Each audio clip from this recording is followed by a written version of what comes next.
Puji nama Tuhan Bapak Ibu dan Saudara yang terkasih dalam Tuhan Yesus Kristus, sangat bersyukur karena hari yang baru yang Tuhan berikan kepada kita. Apakah saudara sudah bersyukur hari ini?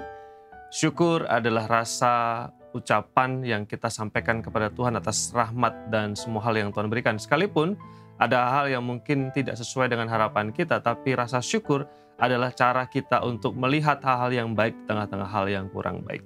Di kesempatan ini berkat ini, izinkan saya kembali mengajak kita semua untuk merenungkan kebenaran firman Tuhan dengan tema besar kasih yang lebih bermutu atau kasih yang lebih bernilai. Izinkan saya di kesempatan ini berkat ini membaca satu bagian firman Tuhan, yaitu Matius pasal yang kelima, ayat yang ke-38 sampai dengan yang ke-39. Demikian firman Tuhan.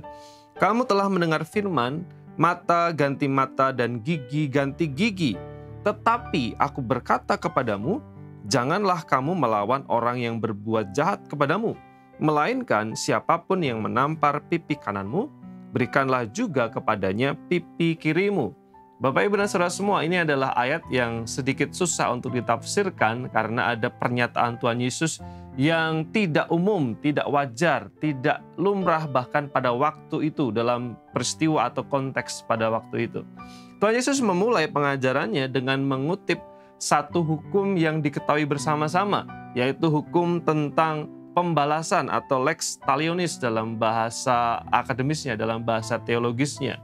Lex talionis adalah hukum yang berisi kalau seseorang itu menghilangkan mata seseorang, maka daripadanya mata akan diminta. Kalau gigi tanggal karena perbuatannya, maka orang itu juga harus ditanggalkan giginya. Ini adalah lex talionis. Dan hukum ini juga berlaku di dalam konteks Timur Tengah di sana pada waktu itu. Termasuk firman Tuhan juga mengutarakan hal ini dalam Perjanjian Lama. Sebenarnya hukum lex talionis adalah hukum sipil untuk mengatur kehidupan sosial, supaya orang menghormati sesamanya, menghargai, tidak saling menyakiti, tidak saling melukai, dan lain sebagainya. Pada prinsipnya inilah hukum yang mengatur kehidupan bersama, relasi sosial. Namun, ketika Tuhan Yesus mengajarkan, Tuhan Yesus menambahkan nilai yang baru, mengangkat hukum untuk menghargai sesama manusia itu dengan satu prinsip yang penting, yaitu hukum kasih. Di sana dikatakan ketika biasa yang umum terjadi adalah mata ganti mata, tapi Tuhan Yesus mengatakan jangan melawan orang yang berbuat jahat, tetapi Tuhan Yesus menggunakan sebuah perumpamaan. Ketika ada orang yang menampar pipi kananmu, berikan juga pipi kirimu. Tentu saja ini tidak bisa dimaknai secara literal karena ini adalah sebuah parabola atau sebuah kiasan, sebuah perumpamaan. Firman ini mengajarkan tentang nilai pengampunan dan juga tidak membalas apa yang jahat dengan yang jahat. Seharusnya ketika ditampar pipi kiri, balas pipi kiri juga. Ditampar pipi kanan, balas pipi kanan juga. Tetapi Tuhan Yesus mengajarkan sebuah nilai yang baru, yaitu berkaitan dengan pengampunan. Ketika orang disakiti, dilukai, tapi berikan pengampunan. Ketika orang dirugikan, ketika orang dihina, berikan pengampunan.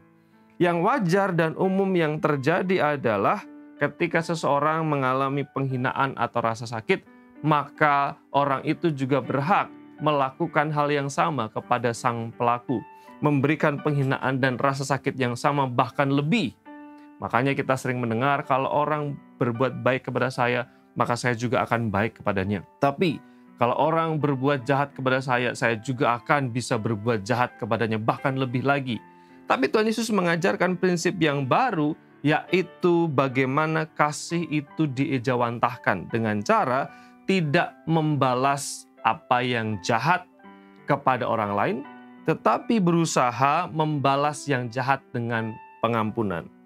Bapak, Ibu, dan Saudara semua, ini prinsip yang memang seringkali tidak mudah kita lakukan, tapi ini adalah nilai yang berkaitan dengan kasih. Kasih harus terwujud diejawantahkan dalam bentuk pengampunan. Pengampunan menuntut harga yang banyak dan tidak mudah. Pengampunan menuntut harga diri. Kasih rela berkorban, bahkan kadang-kadang harga dirinya harus dikorbankan.